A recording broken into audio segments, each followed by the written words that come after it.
तो मूवी की शुरुआत में लाखों साल पहले का टाइम दिखाया जाता है। बिग बैंग के बाद जब यूनिवर्स बना तब उसमें अंधेरा छाया हुआ था, जिससे जन्म हुआ डार्क एल्व्स यानी अंधकार के राक्षसों का। वो राक्षस अंधेरे में ही अपना साम्राज्य बनाने लगे, लेकिन बाद में जब ब्रह्मांड में रोशनी का उदय हुआ तो उससे डार्क एल्व्स को तकलीफ होने लगी। इसीलिए उन्होंने स्वाडलफाइन नाम के एक अंधेरे ग्रह पर रहना शुरू कर दिया। पर वो चाहते थे कि ब्रह्मांड में वापस अंधेरा छा जाए।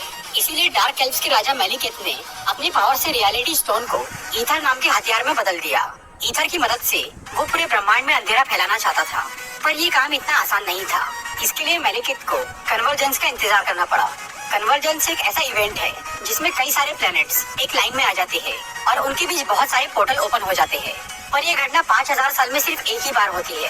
कन्वर्जेंस के दौरान जब मेलिकेथ ब्रह्मांड पर ईथर छोड़ रहा था, तब एसगार्ड के राजा बोर, जो कि ओडिन के पिता थे, उन्होंने मेलिकेथ पर हमला किया।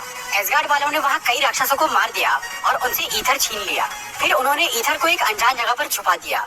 इसके बाद मेलिकेथ अपने बचे हुए साथियों के साथ वहाँ से भाग जाता है और वो सब एक गहरी नींद में सो जाते हैं। फिर 5000 साल बाद सन 2013 में लोकी को ओडिन की अदालत में पेश किया जाता है। लोकी ने धरती पर जो हंगामा किया था, उसकी वजह से ओडिन उसे जिंदगी भर कैद में रहने की सजा देते हैं। दूसरी तरफ थॉर अपने दोस्तों के साथ 9 ग्रहों को संभालने में लगा था। 2 साल पहले जब बाइफ्रॉस्ट टूटा था, तब से एसगार्ड वाले दूसरे ग्रहों पर नहीं जा पा रहे थे। इसीलिए सभी जगहों पर एलियंस ने आतंक मचा दिया था। पर अब टेसरेक्ट क्यूब की पावर से बाइफ्रॉस्ट को ठीक कर दिया जाता है और थॉर सभी ग्रहों पर शांति स्थापित करता है। दूसरी तरफ पृथ्वी पर जेन फॉस्टर एक रिसर्च के लिए लंदन गई हुई थी। वहाँ पर एक बिल्डिंग में ग्रेविटी अजीब तरह से काम कर रही थी। जब जेन उसकी इन्वेस्टिगेशन करने जाती है तो वो अचानक वहाँ से गायब हो जाती है।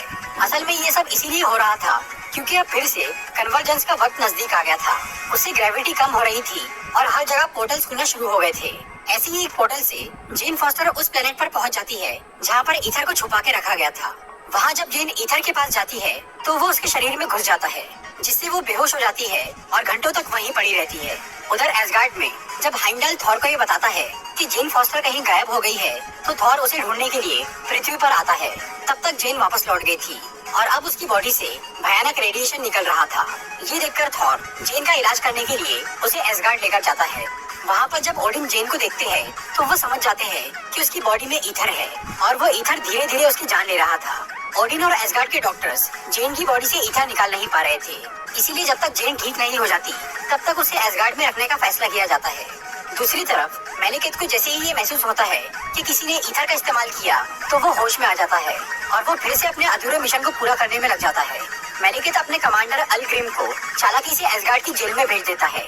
वहाँ पर अलग्रिम जेल तोड़ के सभी कैदियों को आजाद कर देता है ताकि इससे सबका ध्यान भटक जाए और मेलिकेथ की सेना एसगार्ड में घुस पाए। जब ओडिन और थॉर कैदियों को संभाल रहे थे, तब मेलिकेथ अपनी फौज के साथ एसगार्ड के अंदर आ जाता है और वो ईथर हासिल करने के लिए जेन फॉस्टर के पास पहुंचता है। वहाँ थॉर की माँ फ्रीगा जेन को बचाने के लिए अपनी जान कुर्बान कर देती है और मेलिकेथ को खाली हाथ वहाँ से भागना पड़ता है। फ्रीगा की मौत की वजह से ओडिन बहुत दुखी होते हैं और वो गुस्से में जेन फॉस्टर को जेल में डाल देते हैं और वो मेलिकेथ से बदला लेने के लिए उल्टे सीधे कदम उठाने लगते हैं। थॉर ये जानता था कि मेलिकेथ ईथर लेने के लिए दोबारा एसगार्ड पर हमला करेगा, इसीलिए वो जेन को एसगार्ड से निकालकर स्वाडलफाइन प्लेनेट पर ले जाना चाहता था, पर ओडिन इसकी इजाजत नहीं देते। फिर थॉर चोरी छुपे जेन को कैद से छुड़वा लेता है और वो लोकी को भी जेल से बाहर निकालता है, क्योंकि लोकी ही ऐसे गुप्त रास्ते जानता था जिससे कि बिना बाइफ्रॉस्ट के दूसरे प्लेनेट पर पहुंचा जा सकता था। फिर थॉर, लोकी और जेन एसगार्ड के लोगों को चकमा देकर स्वाडलफाइन प्लेनेट पर पहुंचते हैं। वहाँ लोकी मेलिकेथ को बेवकूफ बनाकर जेन की बॉडी से ईथर निकलवा लेता है। फिर थॉर उस ईथर को तबाह करने की कोशिश करता है, पर वो तबाह नहीं होता। इसके बाद मेलिकेथ ईथर को अपनी बॉडी में एब्जॉर्ब करके वहाँ से चला जाता है। फिर वहाँ लोकी और थॉर की अलग्रिम से लड़ाई होती है, जिसमें लोकी मारा जाता है। फिर थॉर और जेन एक पोर्टल के जरिए पृथ्वी पर पहुँचते हैं। वहाँ वो दोनों डॉक्टर सेल्विक से मिलते हैं, जो कि उन्हें बताते हैं कि कन्वर्जेंस का सबसे ज्यादा असर ग्रीनिच शहर में दिखेगा, इसीलिए मेलिकेथ वहीं पे अपने काम को अंजाम देगा। डॉक्टर सेल्विक ने एक ऐसा डिवाइस बना के रखा था जो कि कन्वर्जेंस के वक्त किसी को भी कहीं भी टेलीपोर्ट कर सकता था। वो लोग उस डिवाइस को मेलिकेथ के खिलाफ इस्तेमाल करने का फैसला करते हैं। अगले दिन मेलिकेथ अपनी सेना के साथ ग्रीनिच में पहुंचता है। थॉर वहां आकर मेलिकेथ को लड़ाई में उलझाए रखता है। ताकि कन्वर्जेंस का समय बीत जाए और जेन उस डिवाइस की मदद से मेलिकेथ की सेना को स्वाडलफाइन पर भेजने लगती है। फिर जब लड़ाई के दौरान थॉर मेलिकेथ से कुछ देर के लिए अलग होता है तो वो उन पोर्टल के जरिए ब्रह्मांड पर ईथर छोड़ना शुरू करता है। लेकिन तभी थॉर वहां आकर मेलिकेथ पर उस डिवाइस से हमला करता है और जेन उसे स्वाडलफाइन पर टेलीपोर्ट कर देती है। फिर मेलिकेथ की शिप को भी उसी के प्लेनेट पर भेज दिया जाता है, जिसके नीचे दबकर मेलिकेथ मर जाता है। अब कन्वर्जेंस का वक्त बीत गया था और ब्रह्मांड मेलिकेथ के कहर से बच चुका था।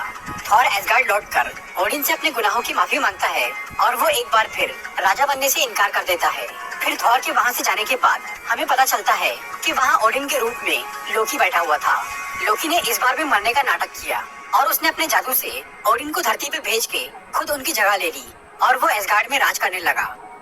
मूवी के मिड क्रेडिट सीन में हमें पता चलता है कि एसगार्ड वालों ने मेलिकेथ की बॉडी से ईथर निकाल लिया था और ईथर को एसगार्ड में रखना बहुत खतरनाक था, क्योंकि वहाँ पहले से ही एक और इन्फिनिटी स्टोन मौजूद था। इसीलिए थॉर के दोस्त ईथर को लेकर टेनेलिया टी1 यानी कलेक्टर के पास जाते हैं। कलेक्टर अपने पास अनोखी चीजें जमा किया करता था, इसीलिए उसे ईथर की जिम्मेदारी सौंप दी जाती है। तो दोस्तों